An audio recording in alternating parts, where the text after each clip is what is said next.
Kyk net ons pragtige uitsig wat ons het hier van ons skoolgronde af. Dit is so mooi.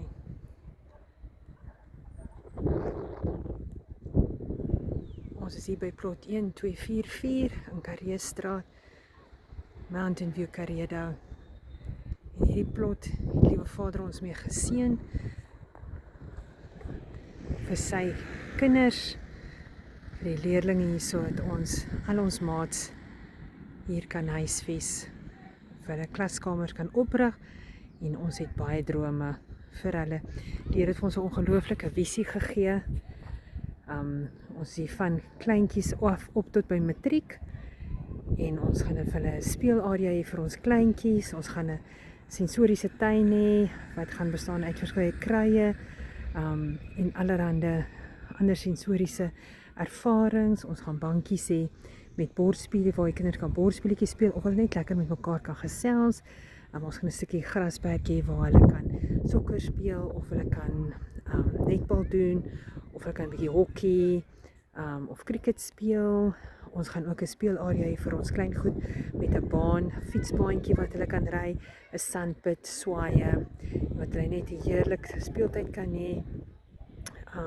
Ons gaan ook hierso, ons is geseën met 'n pragtige kruis met 12 stompe wat ons hier gaan hê, wat die senter van ons skool sal wees, wat ons kan gebruik vir Bybelstudietyd, en ons sien uit daarna dat ons kinders dit kan gebruik. Ons gaan ook 'n gedeelte hê wat 'n buiteklaskamer sal wees, vir ons kinders wanneer hulle die dag bietjie meer eerder wil buiteklas het, dan sal die fasiliteerder met hulle buite kom werk, dat nie noodwendig binne gaan wees nie.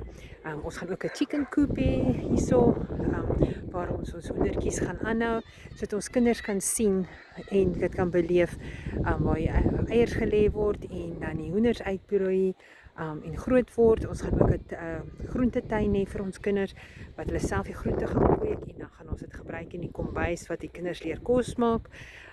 So ons het baie drome. Jy gaan nog 'n skill-senter kom en 'n training center.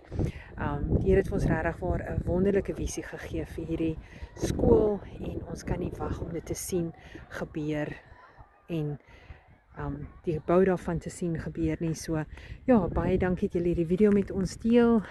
Deel dit asseblief met ander, en laat ons saam hande vat en bid, en dat ons skool 'n werklikheid kan word vir ons kinders wat nie by die standaardskool kan inpas nie, maar dat hulle hierso hulle paadjie kan vind, hulle plek in die son kan kry.